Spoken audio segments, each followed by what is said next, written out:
They represent a once construction project for the bus rapid transit system. It's a waste and a danger to people. It's a heavy metal, and if it can bend like this, it means the impact was huge.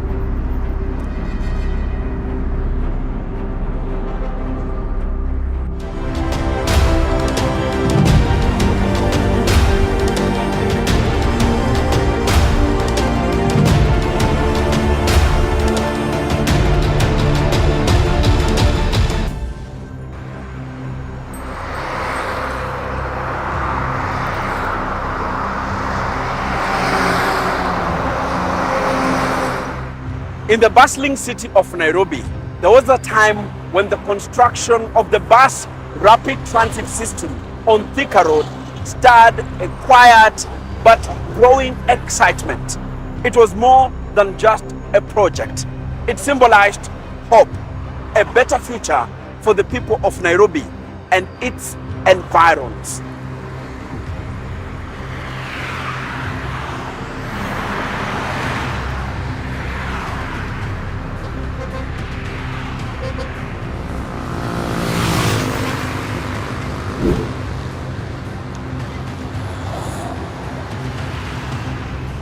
We envisioned a city with less traffic, more efficient public transport system, and streets that breathed the rhythm of progress.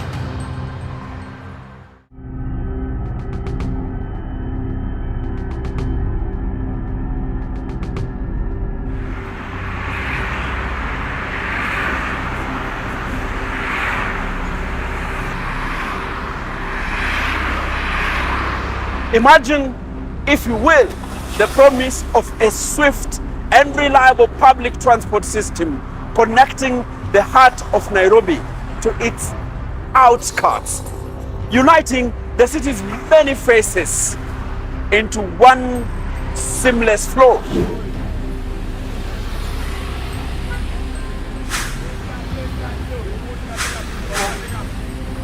Commuters who had long battled the daily grind of traffic congestion could almost feel the ease that was to come. A hope that maybe, just maybe, the endless hours spent in traffic will soon be a distant memory.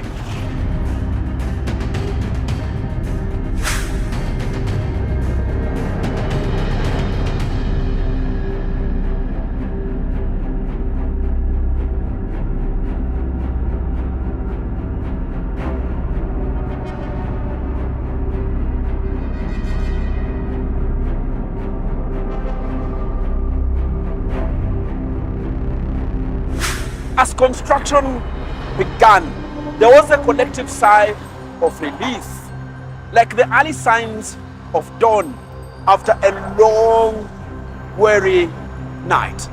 Every day, the amount of money that is being lost in congestion is insurmountable. So, and government exists to fix and solve problems for the public. And so I believe that this particular mandate of bringing a reliable, predictable, cost-efficient, climate-friendly mode of transport is going to be very, very, very, very, very, very, very audacious for the people of Nairobi Metropolitan.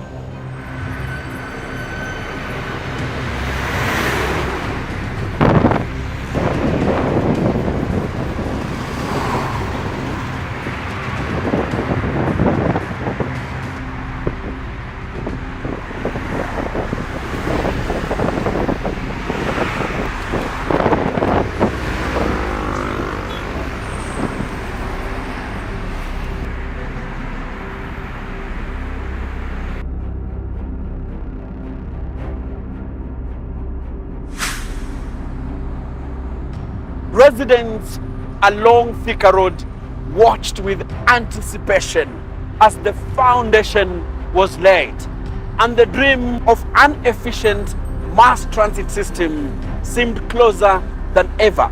It felt like Nairobi was on the cusp of becoming a true metropolitan, a place where people could move with ease and life could be lived fully.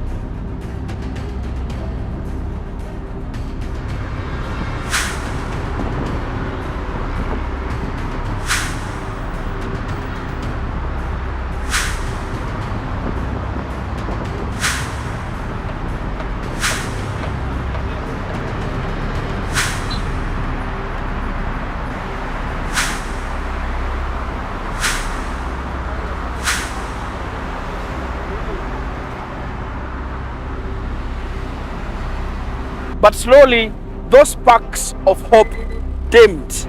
The construction you see there stalled, and the dream began to falter. What once represented a step forward now felt like a promise unkept. Where hope once flourished, uncertainty crept in.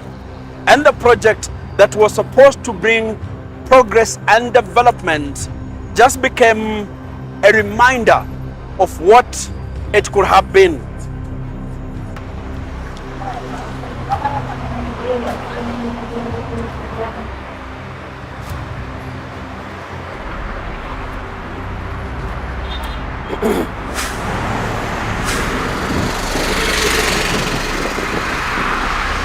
This is our station.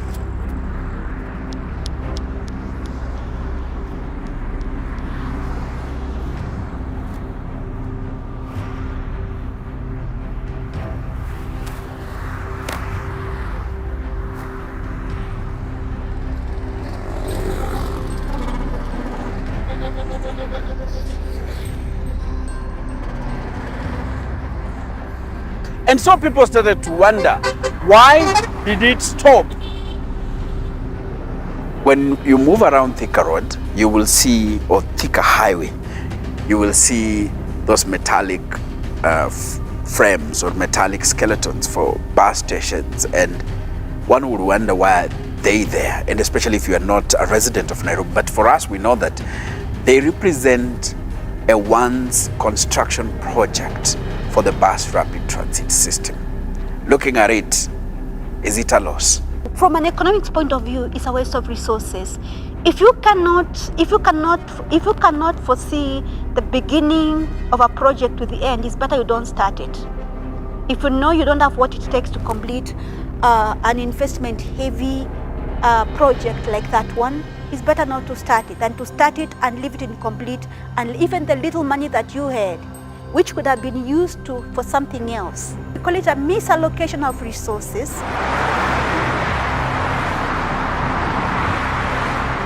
Hey, look, by the time the construction halted, the 27-kilometer BRT Line 2, dubbed Simba, had gobbled 2 billion Kenyan shillings.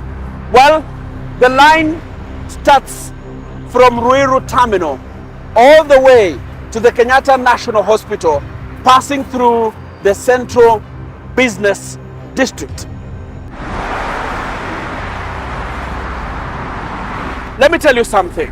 I, the Kenyan historian, documented the construction of this project from the onset, from the time the station's foundations were dug and laid, to when steel frames were erected, and to the point roofs were put on some of the stations.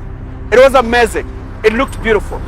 Something good was taking shape, and I was like, yes, we are going to have it. We were going to have a system that I have envied whenever I travel to developed countries. Amazing stuff.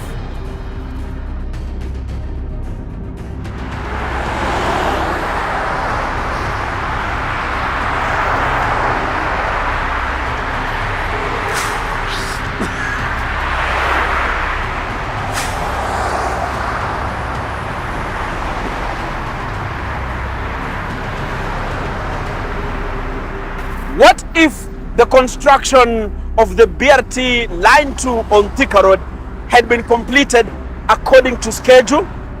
Well, the chaos you see in the CBD, like the unruly matatus and hawkers, would have been significantly reduced by now. Unaona, BRT ingekuwa one of the solution. BRT is a very good solution for Nairobi generally. Yeah. Kama si BRT waeke a tram system, unaona? Because here you will be moving large masses or a bigger number of people na space kidogo ya basi, unaona? Brother, utawekelewa hapa.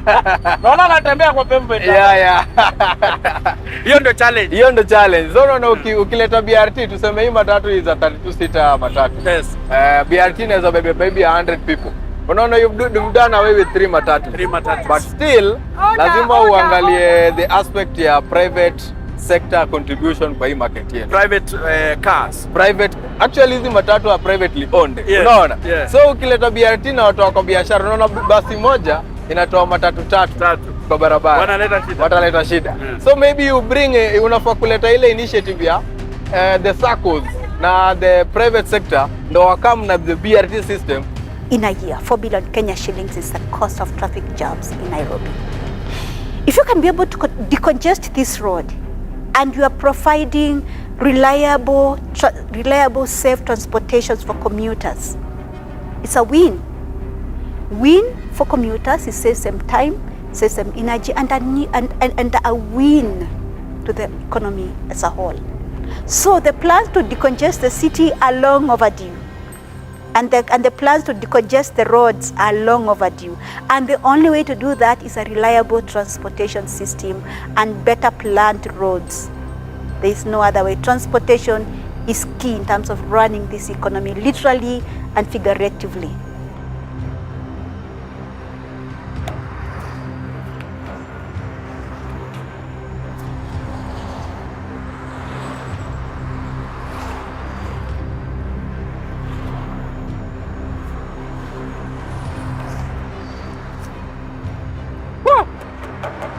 It's like something hit here, something big.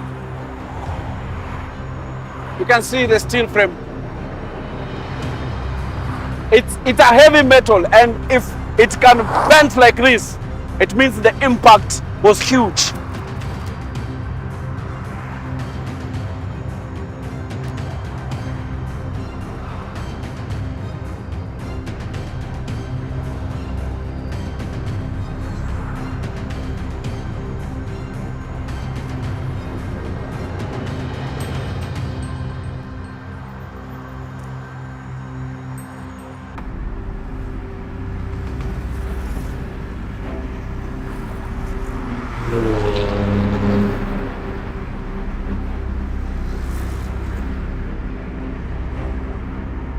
Just as the construction was gaining momentum and the BRT stations and the Kasarani Park and Ride Terminal was taking shape, the contractor, China Stakeholder Corporation, abandoned the site over pending bills that ran to billions of Kenyan shillings. The government blamed budget cuts occasioned by the COVID-19 pandemic.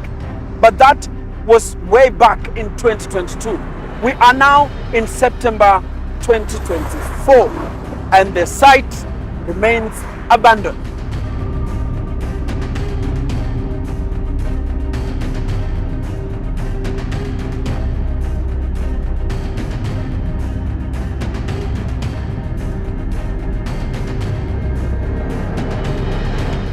The total cost of putting up a BRT on Thika Road was about 5.6 billion shillings. The government says it needs 3 billion Kenyan shillings to complete the BRT project on Thika Road, even as steel frames continue to suffer some damages. In the 2024-2025 budget, Parliament allocated the money to cater for the pending bills and also the completion of the BRT project. But the ministry in charge says it's yet to receive the money from the national treasury.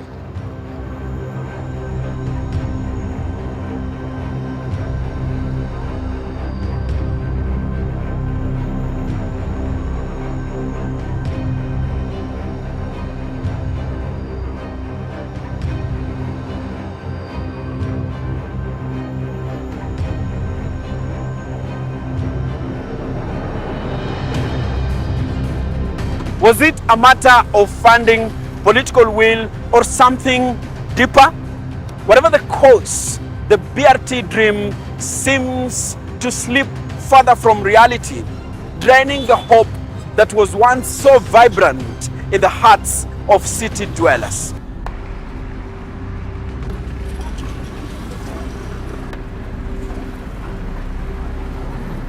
Today, I'm reflecting on how close we came to something transformative, and yet the project remains unfinished. My name is Enoch Sikolia, and I am the Kenyan historian.